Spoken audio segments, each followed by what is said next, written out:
What's going on, guys? Today I want to go over 5 of the most rare accessories and items in Final Fantasy VII Rebirth. This goes without saying, there's going to be spoilers in this because a lot of these things require you to be in hard mode for. So with that being said, we're just going to jump into it. The first thing I want to talk about is the Fortitude ring. This ring will increase the vitality and spirit of the wearer by 50% and can actually be missed. This ring can be stolen from Reno during the Temple of the Ancients fight with Cloud, Barret, and Tifa. However, if you do end up missing this, you can go back to the Gold Saucer and do a bit of a challenge in the battle arena fight. The battle you want to do is called the 6-person bout 4-way deadlock, and this can be a bit of a struggle. So if you aren't prepared, go in with caution. But this is a reward for finishing this fight. The second thing I want to talk about is the elemental and magnify materia. You only get 3 of these each in the game.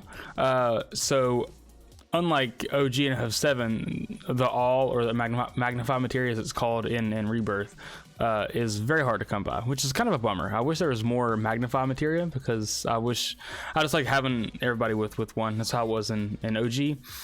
But getting multiple copies of this is very essential to a hard mode playthrough. So for the 3 magnify materia, that can be found, one on Kate Sith when he joins your party. The second one is in the Victim of Circumstances side quest that's in chapter 12.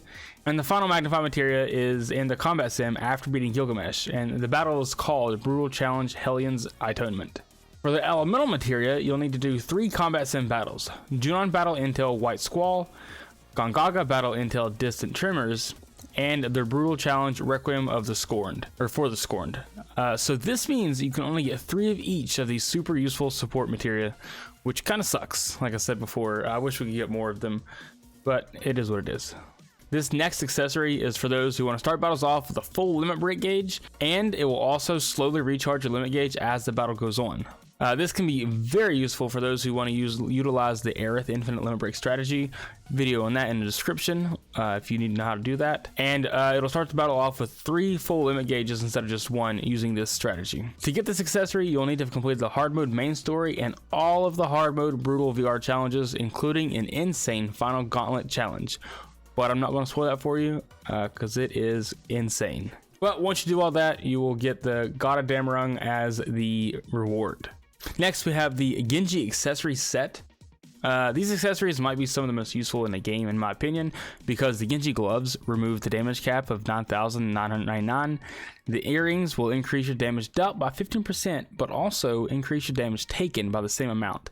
And then the ring will reduce damage taken by 15%, but also reduces the damage output for that wearer by an equal 15%. To unlock the ability to even craft these, you'll need to do a few things. One thing is to find all 24 pirate jetsam in the ocean while you're on the Tiny Bronco. And then you'll also need to beat each of the regional bosses on their hard mode difficulty. Note that you can only craft 1 of each of the Genji accessories, so you can't get any more than 1 of each, which is a bummer, I know. The Corsair's compass should probably be unlocked before getting the Genji set because it has an effect that allows you to more easily see the pirate jetsam as you roam the waters. But its most useful use is that it gives the wearer 3 ATB gauges for a bit after using 5 ability commands. Pretty useful for players like Cloud, Tifa, and mostly Yuffie, who has a 3 ATB attack. To unlock the ability to craft this item, you'll need to find each of the 4 pirate grotto locations and beat the bosses on them. Doing so will give you all things needed to craft this accessory.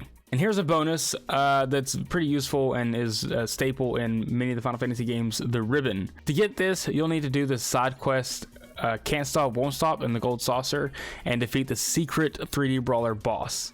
This is probably one of the hardest things to do as a game, as it requires you to get high scores in every minigame in the Gold Saucer, then beat the secret 3D Brawler boss. Doing this also unlocks the trophy My Job Is Done Here, which I believe makes this thing the final side quest or thing you can do in Rebirth. So those are the 5 of the most rare items in my opinion in Final Fantasy VII Rebirth. If there's any others that were not mentioned here, be sure to post them down below in the comments.